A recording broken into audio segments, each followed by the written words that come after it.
Layman. Mga kapatid na nandito, muli, Assalamualaikum. Ang Migrant Workers Office ay dating polo ito.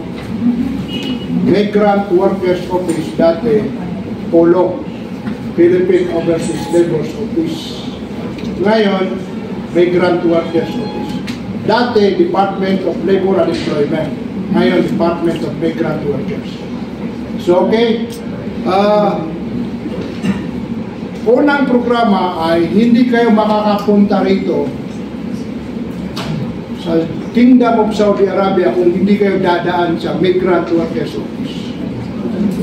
Pag-recruit man ng household service workers o skilled workers, dadaan yan sa amin. Mag-verify ng kontrata, kung walang kontrata, hindi kayo makakapunta rito. So meaning, kami yung mag-verify ng employment contract or documents, either skilled or household service workers. So, tandaan nyo Migrant Workers Office. Pangalawa, hindi ko na elaborate kasi may lata kayo, may kontrata eh. Sino walang kontrata? Kung wala kayong kontrata, expired na. Expired na ang ikama ninyo. Kung expired na ang ikama, mahulog kayo sa welfare assistance, case assistance. Or, hurog. Kung mahurog kayo, then sa amin pa rin yun. Okay. So, pangalawa, ito yung bagong trabaho namin na yung ibang trabaho ng assistance to nationals ng Philippine Consulate General ilinipat na sa amin. Assistance to nationals. Una, shipment of remains or BOR. Kung mamatay ka rito or anuman, iuwi yung bangkay, sa amin ngayon magpo-process. O ililibing man, sa amin pa rin. Tapos, ang certificate of no objection to bury or to ship the remains sa PCG. Yun lang ang natitira sa kanila ngayon sa pagpo-process. Pangalawa, kung may nawawala, kami rin ang sandalan ninyo. Di ba, may nawala, i-text lang kami, inform ang Migrant Workers Office para rin pagtulong-tulungan natin mahanap either nasa kulungan ba siya, namatay ba o nasa hospital. Pangatlo, lahat ng police case sa amin pa rin. Okay, hindi ko nasasabi na alam niyo ba kung ano yung pinakamataas ng crime na nakukomit ng Pilipino dito? Sino may alam? Drugs. Alak. Ayan, drugs, alak. Yung immorality ko, konti lang. Yung mga kukunti lang, medyo kumunti lang kasi ngayon. Jail visitation, kami rin nagbibisita. So, lahat ng end of service benefits ng patay. Yung buhay, mamaya ang uwa. Ang buhay ng end of service benefits, uwa yan. Then, legal assistance. May makulong, anuman, sa amin pa rin. Blood money cases. Ito, dati ito sa Philippine Consulate General. Nung mabuo ang Department of Migrant Workers, Migrant Workers Office, na ilipat sa amin. Tapos, death penalty cases, hindi ito ilinipat sa amin. Nasa kanila pa ito. Now, itong assistance to nationals, itong binanggit ko, ay kung may problema kayo, then sa MW yan. So, kung may ma-distress OFWs, halimbawa, maltreatment, na-rape, kapag na-rescue natin yan, mayroon tayong shelter. Male shelter at saka female shelter. Bahay kalinga.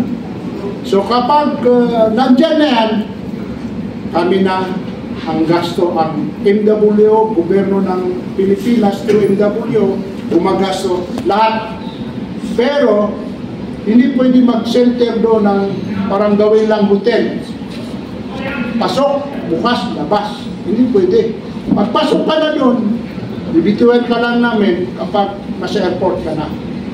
So, ito yung mga serbisyo, major services na naibibigay ng Migrant Workers Office. So, hindi kayo makakabalik issuance of overseas employment certificate kung hindi kami magbibigay. So, halos lahat ng serbisyo except sa mga serbisyo na binibigay ng consulate ay sa MW na. Tawagin ko, continue ko na yung OWA, si Arlene, para ma-explain niya yung handling of welfare cases, repatriation, OWA membership, at saka mga benepisyo ng OWA. So, hindi ko na patagalin, ako na mag-introduce para hindi naman si Arlene Sulaiman.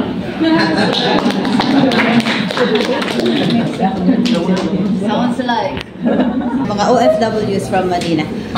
In behalf of OWA, maraming salamat po at nandito kayo para makinig kung ano ang mga gustong ibarating ng ating konsulado. Ang OWA, kung nalalaman nyo, ay isang ahensya ng gobyerno na nagpro-protect sa kapakanan at sa pondo ng OFW. So, basic siya na pag aalis ang isang Pilipino magtatrabaho abroad, dadaan po kayo sa OWA, magbabayad ng membership contribution. Ito po ay valid for 2 years. Ibig sabihin, kasabay siya ng kontrata ng isang worker. So, for as long as merong kontrata, dapat in place po or active po ang inyong OWA membership.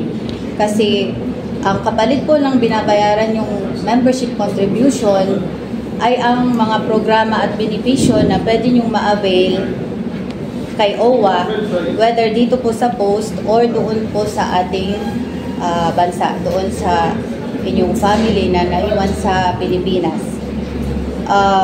Pwedeng maging active or inactive ang inyong membership sa OWA, base po, pag kayo ay, ibig sabihin, dapat mindful po kayo kung kailan mag-expire ang OWA membership contribution ninyo. Kasi hindi po natin alam kung anong pwedeng mangyari. Just in case may mangyari sa inyo na mag-cause ng inyong kamatayan, kung in place or active po ang contribution nyo sa OWA, merong makukuhang benefit ang mga naulila ng mga naulilan ninyo. Kung meron pong aksidenteng nangyari sa inyo, magbabari po yung claim or assistance na matatanggap nyo kay OWA. So, yun po ang lagi namin nire-remind sa lahat ng mga workers na dapat po habang kayo ay nagtatrabaho, may kontrata, active ang ikama, active ang passport, dapat po active din ang contribution sa OWA. Okay? Sa handling naman ng welfare cases, pag employee-employer relationship po ang problema, dito po kayo kay OWA lalapit. Meron po kaming mga case officers na handang tumulong, naka-assign po kung depende kung skilled worker or household service workers. Nandito po kami sa consulate, sa MWO, para po tugunan ang inyong mga reklamo. Although, marami din po ang aming nare-receive through emails kasi ang inyong ding mga kapamilya sa Pilipinas, ang number 1 po na lumalapit doon sa ating mga regional offices para po iparating dito sa amin ang inyong problema.